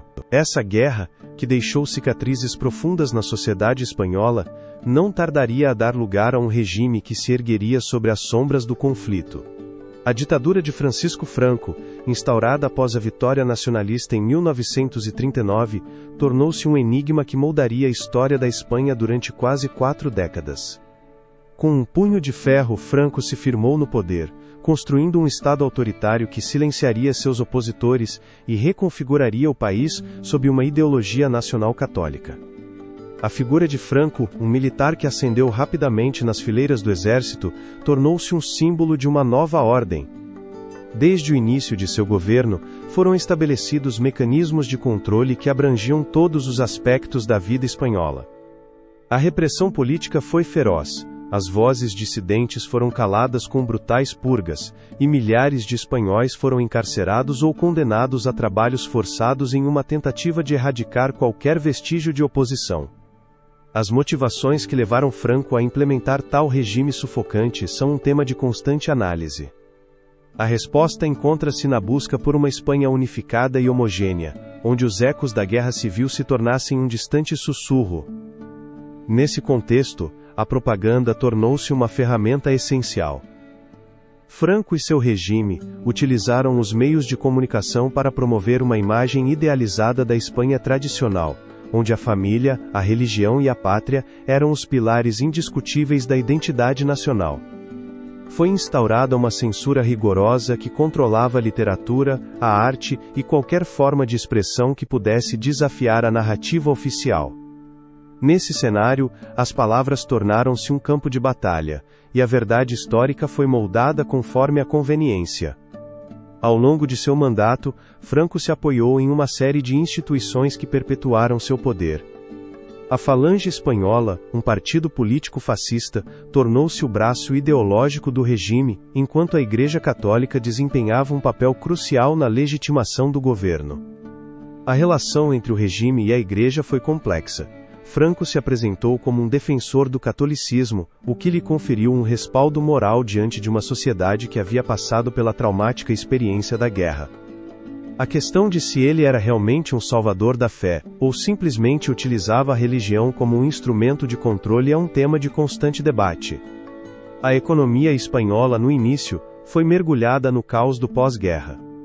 As políticas autárquicas dos primeiros anos do regime, que buscavam a autossuficiência econômica, resultaram em uma grave crise que levou a população ao limite da desesperança. No entanto, na década de 1950, Franco optou por abrir o país ao investimento estrangeiro, dando início a um milagre econômico que transformaria o panorama. As indústrias começaram a florescer, e a Espanha se modernizou a passos largos. O custo desse desenvolvimento é um tema de constante análise. A prosperidade chegou acompanhada de uma crescente desigualdade e da contínua repressão da oposição. Um dos aspectos mais inquietantes da ditadura foi a persistente violência e o terror exercido pelo regime. A criação de tribunais militares, que julgavam e condenavam aqueles considerados inimigos do Estado, transformou a justiça em uma mera fachada.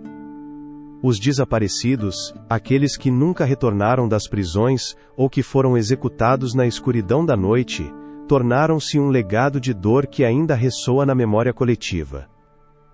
Cada canto da Espanha guardava segredos inconfessáveis, ecos de um passado que o regime tentava apagar. Franco não enfrentou apenas desafios internos, mas também navegou em um contexto internacional complexo. Durante a Guerra Fria, seu regime foi visto como um bastião contra o comunismo, o que lhe permitiu obter apoio dos Estados Unidos e de outros países ocidentais. No entanto, essa aliança baseava-se em um delicado equilíbrio. A questão de se Franco era um aliado genuíno na luta contra o comunismo, ou simplesmente um ditador que soube jogar suas cartas com astúcia, é um tema de constante debate. A morte de Franco em 1975 marcou o fim de uma era, mas seu legado permaneceu como um enigma. A transição para a democracia impulsionada por figuras como o rei Juan Carlos I, não foi um caminho fácil. Em meio a tensões e medos, a Espanha teve que enfrentar seu passado, um passado que ainda hoje provoca debates e divisões. A sombra da ditadura continuava presente, e a pergunta sobre como se constrói uma nação quando sua história é marcada por um regime autoritário permanece em aberto. Ao refletir sobre a ditadura de Franco, é essencial considerar como as feridas do passado continuam a influenciar a Espanha contemporânea.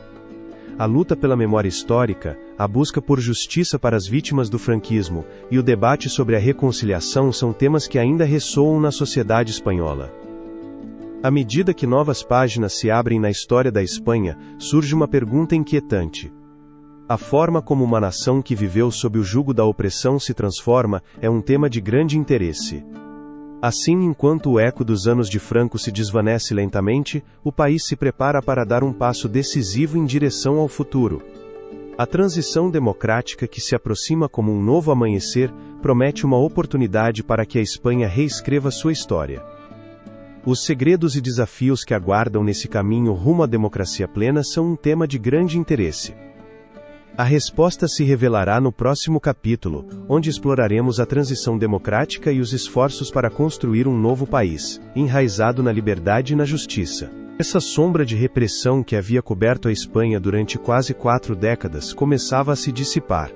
A morte de Francisco Franco em 1975 não apenas marcou o fim de uma era, mas também abriu a porta para um novo capítulo na história do país, a transição democrática. Esse processo, considerado um dos mais pacíficos e admirados do século XX, se desenrolou como um enigma que revelava a vontade de um povo em recuperar sua voz e sua liberdade. O cenário estava preparado, os primeiros sinais de mudança eram palpáveis no ar. A sociedade espanhola, cansada da opressão, começou a se mobilizar. Nas ruas ressoavam ecos de esperança, enquanto o povo ansiava por um futuro onde a democracia florescesse em vez da ditadura. Os atores que dariam vida a essa transformação são um tema de constante estudo. Uma figura central nesse processo foi Adolfo Suárez, um político que havia sido designado como presidente do governo por Franco em 1976. No entanto, Suárez, em vez de perpetuar o regime, se tornou um artífice da mudança. Com uma astúcia política digna de um mestre do xadrez, começou a desmantelar as estruturas do franquismo. A questão de se ele poderia realmente unir um país dividido por ideologias e experiências traumáticas é um tema de constante análise. Nesse contexto, o movimento comunista e outros grupos políticos começaram a surgir, reclamando um espaço na arena política. As antigas sombras da guerra civil ainda ressoavam nos corações de muitos, levantando um dilema. A forma como se poderia construir um futuro sem sucumbir ao passado é um tema de grande interesse. A resposta estava em um pacto histórico, a Lei para a Reforma Política de 1976, que lançou as bases para eleições democráticas. Um ato que, embora cheio de incertezas, prometia um novo amanhecer. As eleições de 1977 foram o primeiro grande teste para a nova Espanha. A participação cidadã foi massiva, como um eco da luta pela liberdade. A União de Centro Democrático, UCD, liderada por Suárez, emergiu como o partido mais votado, mas não sem enfrentar uma oposição feroz. Os socialistas, sob a liderança de Felipe González, e os comunistas, representados por Santiago Carrillo, estavam decididos a desempenhar seu papel nessa nova democracia. A questão de se todos esses atores poderiam coexistir em um mesmo cenário, sem que as chamas do passado voltassem a ressurgir, é um tema de constante debate. No entanto, o caminho para a democracia não foi fácil. Em 1976, uma tentativa de golpe de Estado por parte de elementos do antigo regime deixou o país em um estado de tensão. A sombra da violência parecia espreitar, mas a resposta do povo foi um firme repúdio ao autoritarismo. A massiva manifestação de 23 de fevereiro de 1981, onde milhões de espanhóis se uniram para defender a democracia, foi um momento decisivo. A questão de se esse foi o ponto de inflexão que selou o destino da transição é um tema de grande interesse. A aprovação da Constituição de 1978 foi a culminação de um processo longo e árduo. Este documento não apenas estabeleceu um marco jurídico para a Nova Espanha, mas também simbolizou um compromisso coletivo em direção à liberdade, à igualdade e à diversidade. Em suas páginas, refletiam-se as aspirações de um país que havia decidido olhar para frente, deixando para trás as sombras do autoritarismo. Os segredos e desafios que ainda aguardavam nesta nova era são um tema de constante estudo. O reconhecimento das diversas nacionalidades e regiões da Espanha foi outro aspecto-chave dessa nova Constituição. Em um país com uma rica tapeçaria cultural, a autonomia se tornou um pilar fundamental. No entanto, essa diversidade também plantou as sementes de futuros conflitos, que ainda ressoariam na história contemporânea. A questão de se essa nova Espanha poderia se unir em sua pluralidade ou se as divisões do passado voltariam a ressurgir, é um tema de constante debate. Assim, enquanto a Espanha democrática começava a dar seus primeiros passos, novos mistérios se gestavam no horizonte. A transição havia conseguido o que muitos consideravam impensável: uma mudança pacífica em direção à democracia. Mas a história não para aqui. Assim como um rio que flui, a realidade da Espanha continuaria se transformando, enfrentando novos desafios e oportunidades. À medida que as sombras da ditadura se dissipam, o caminho se abre para uma nova etapa, a integração da Espanha na União Europeia. Um processo que não apenas transformaria sua economia, mas também redefiniria seu lugar no mundo. Os segredos que aguardam nesta nova aventura da Espanha contemporânea são um tema de grande interesse. Essa transição para a democracia não apenas abriria as portas para uma nova ordem política, mas também marcaria o início de uma jornada em direção a uma integração mais ampla no contexto europeu.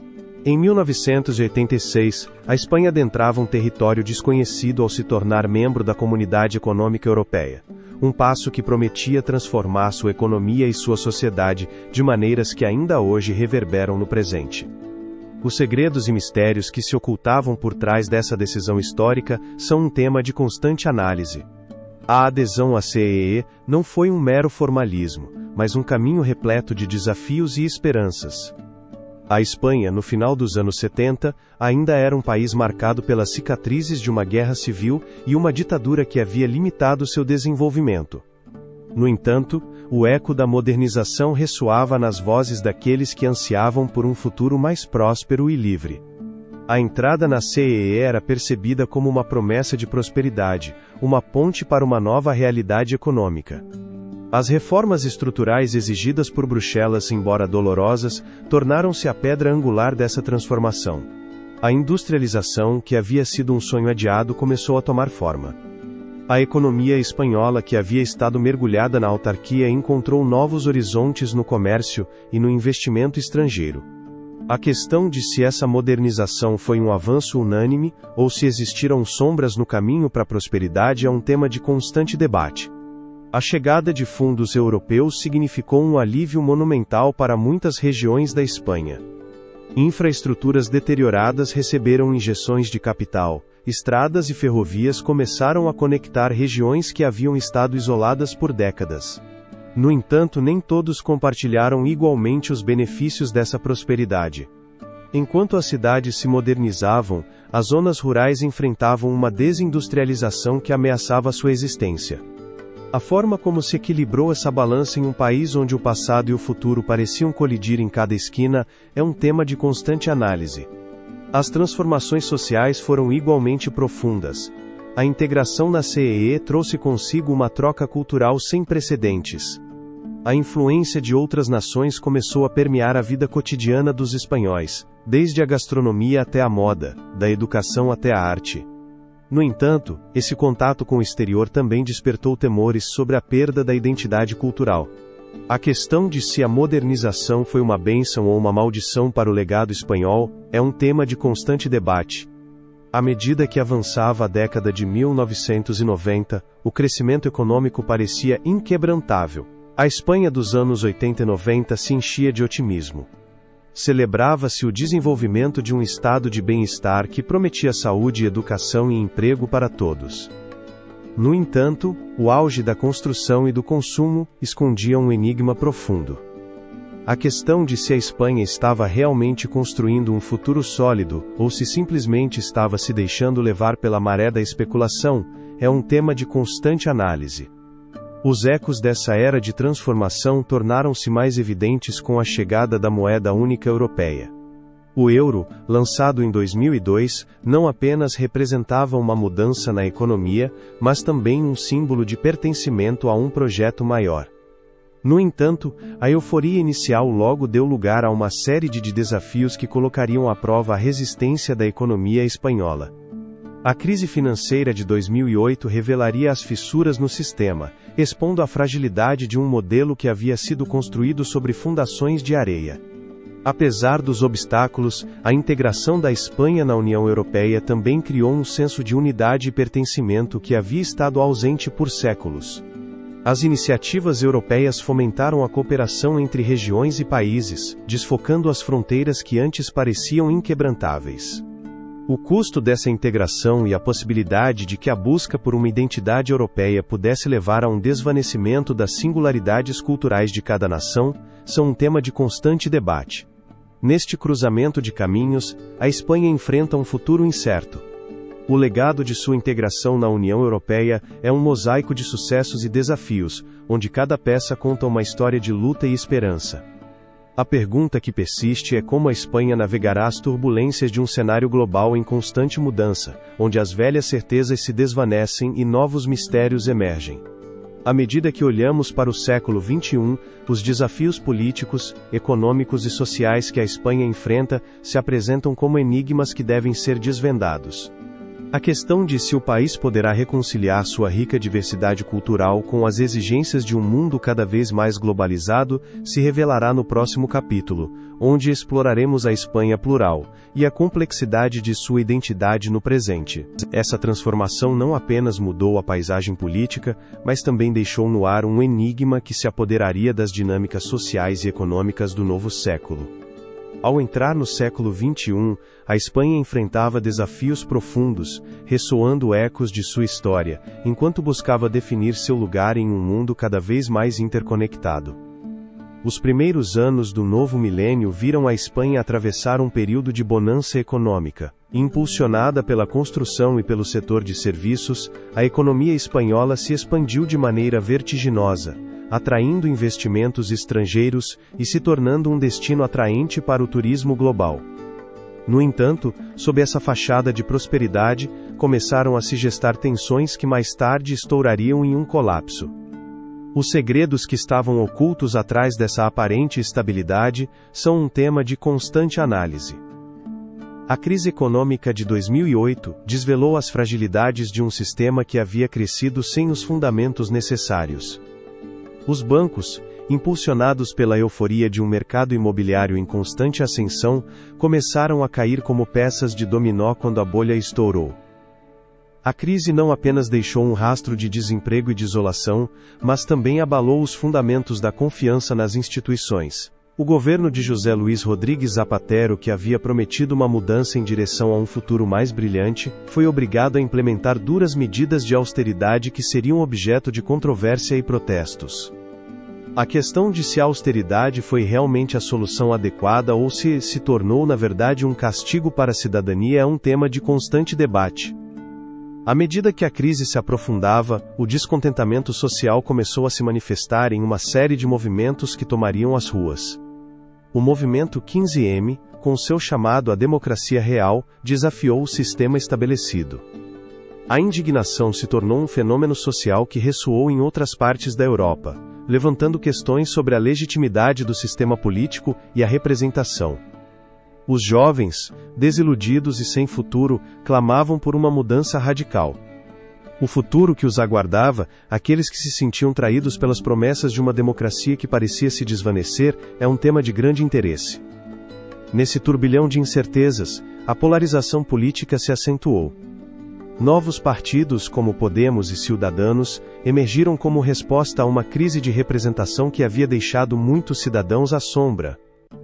As eleições começaram a refletir um panorama fragmentado e complicado. Em meio a esse caos, o legado do bipartidarismo que havia dominado a política espanhola durante décadas se tambaleava. A questão de se era o momento de uma nova ordem política, ou simplesmente o eco de um passivo que nunca havia sido superado é um tema de constante debate. Simultaneamente, a Espanha enfrentava um desafio social de grande magnitude, a questão territorial. O independentismo catalão ressurgiu com força, avivando velhas chamas que pareciam ter se apagado.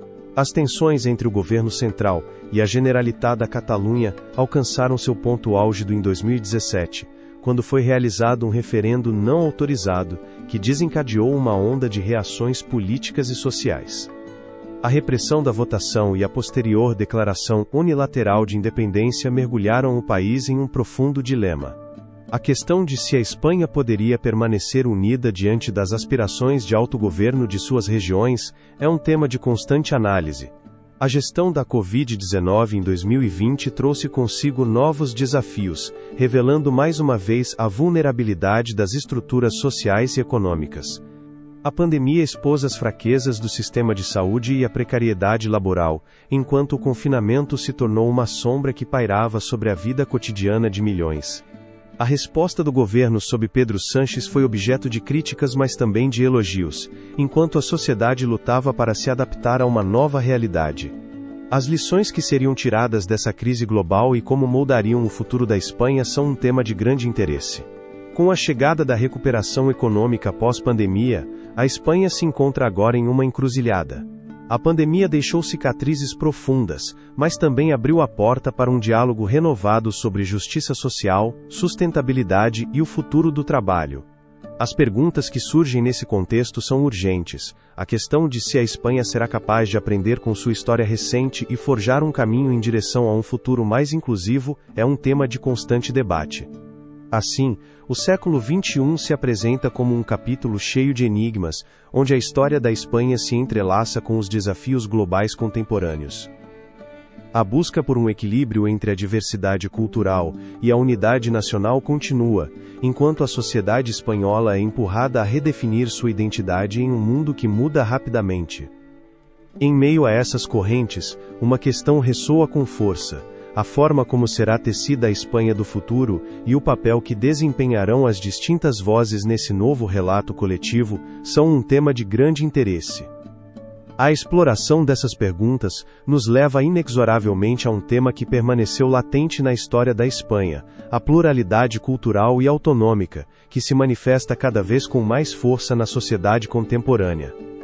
No próximo capítulo, desvendaremos as complexidades dessa diversidade e como ela define a identidade espanhola no presente. A história da Espanha, um legado de esplendor e sombras, chegou ao seu ponto culminante.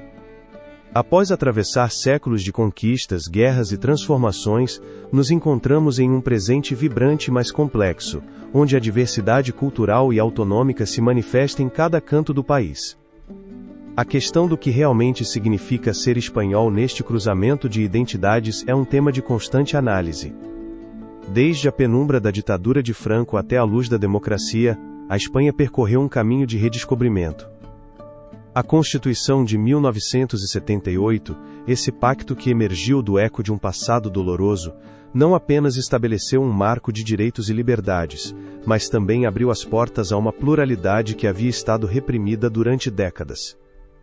A partir desse momento, as distintas comunidades autônomas começaram a reivindicar seu espaço, sua voz, sua essência. Catalunha, o País Basco, Galícia e Andaluzia são apenas algumas das regiões que resgataram seu patrimônio cultural, impregnando assim a identidade nacional, com matizes que antes eram considerados marginais. As línguas, as tradições, os costumes, tudo começou a entrelaçar-se em um rico tapete que desafia a uniformidade. A questão de se a Espanha plural é mais do que um reflexo de antigos anseios que ressurgem em tempos modernos, é um tema de constante debate. O mistério da identidade espanhola se revela na complexidade de suas comunidades. Cada uma delas narra uma história própria, um capítulo que, embora se entrelace com o relato nacional, tem sua própria voz. No País Basco, a luta pela identidade e autonomia tem sido marcada por um conflito que deixou profundas cicatrizes. O eco do terrorismo da ETA ainda ressoa na memória coletiva, enquanto o desejo de autogoverno e reconhecimento cultural permanece vivo. Os segredos que aguardavam ainda nas profundezas dessa busca por identidade são um tema de grande interesse. Catalunha, por sua vez, tem sido o cenário de um fervoroso debate sobre a independência, um clamor que surge de um desejo de autodefinição e que polarizou a sociedade. As ruas de Barcelona vibraram com manifestações que exigem um referendo, um ato que poderia mudar o rumo da história. A identidade catalã, rica em tradições e língua, enfrenta a sombra de um nacionalismo que busca reafirmar sua singularidade no contexto de uma Espanha que, às vezes, parece não compreendê-la totalmente. A questão de se estamos diante de um conflito irreconciliável ou se é simplesmente um eco das lutas passadas pela autonomia, é um tema de constante análise. Galícia, com sua língua galega e seus costumes ancestrais, se apresenta como um bastião da identidade celta, um legado que sobreviveu aos embates do tempo. A celebração do Caminho de Santiago, um antigo caminho, que atraiu peregrinos de todo o mundo, se torna um símbolo de unidade e diversidade. Neste canto do Noroeste, a identidade se entrelaça com a espiritualidade e a história, lembrando-nos que a pluralidade não é apenas um desafio, mas também uma riqueza. A questão de se a jornada em direção à diversidade cultural é, em última instância, uma jornada em direção à autoaceitação, é um tema de constante reflexão. Enquanto isso, na Andaluzia, a fusão de culturas deixou uma marca indelével na música, na dança e na gastronomia. A herança árabe continua viva nas ruas de Córdoba e Granada, onde palácios e mesquitas contam histórias de um passado compartilhado. O flamenco, uma arte que se nutre da tristeza e da alegria, se torna um símbolo da resistência e da expressão cultural de um povo que soube se reinventar. A questão de se essa mistura de influências é o verdadeiro coração da identidade espanhola é um tema de constante debate. No entanto, a pluralidade da Espanha não se limita às suas comunidades autônomas. A imigração adicionou novas camadas ao mosaico cultural, trazendo consigo tradições, línguas e costumes de todos os cantos do mundo. As cidades se tornaram laboratórios de convivência, onde as diferenças são celebradas, mas também enfrentam tensões. A integração se torna um desafio constante, e a pergunta sobre como podemos construir uma identidade que abarque todos e cada um de seus habitantes persiste. A Espanha plural, então, é um enigma em si mesma, um país onde a diversidade não apenas é tolerada, mas reivindicada como um legado inestimável. À medida que as comunidades continuam a definir seu lugar no vasto panorama nacional, surge a oportunidade de reimaginar um futuro onde a unidade seja construída sobre a base do respeito e da compreensão mútua. Ao olhar para o futuro, nos deparamos com a responsabilidade de manter esse delicado equilíbrio. A história da Espanha, tecida com fios de cultura, luta e esperança, nos convida a refletir sobre o legado que deixaremos para as futuras gerações. A resposta pode ser tão diversa quanto o próprio país, mas uma coisa é certa: a pluralidade não é um obstáculo, mas uma oportunidade. Assim encerramos este capítulo da história da Espanha, não com um final, mas com um eco que ressoa no presente. O mistério da identidade espanhola, com todas as suas complexidades, continua vivo. E em sua pluralidade, encontramos não apenas um desafio, mas um presente. A possibilidade de construir juntos um futuro onde cada voz tenha seu lugar. A questão de se estamos dispostos a ouvir e aprender com as histórias que ainda aguardam para ser contadas é um tema de grande interesse.